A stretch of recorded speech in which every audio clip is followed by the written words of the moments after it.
सांगलीत मायक्रो फायनान्सची 6,62,550 रुपयांची फसवणूक केल्याचे उघड झाले आहे। या प्रकरणी हर्षद अजित सुतार वय 28 राहणार द्वारा दत्तात्रय डोरले संपत चौक माधवनगर सांगली यांच्या फिर्यादीवरून मोनेश शामकर बडिगर राहणार एपी शहापूर तालुका हातकणंगले जिल्हा कोल्हापूर, मायकल बाळूमाने राहणार एपी शहापूर तालुका हातकणंगले जिल्हा कोल्हापूर, रवींद्र विठ्ठल पोवार राहणार एपी कुची जिल्हा सांगली आणि सुयोग सुरेश पाटील राहणार हेळगाव तालुका कराड जिल्हा सातारा यांच्यावर सांगली शहर पोलीस ठाण्यात गुन्हा दाखल करण्यात आला आहे।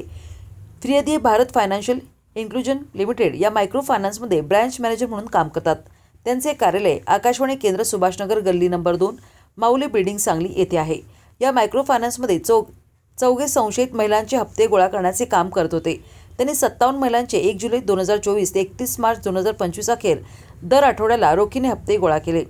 मात्र ती रक्कम भारत फायनान्शियल इन्क्लुजन लिमिटेड या मायक्रो फायनान्समध्ये न भरता 57 महिलांची एकूण 6,62,550 रुपयांची आर्थिक फसवणूक केली आहे। म्हणून या प्रकरणी फिर्यादीनं सांगली शहर पोलीस ठाण्यात तक्रार दाखल केली असून पोलिसांनी चौघांच्या विरोधात गुन्हा दाखल केला आहे।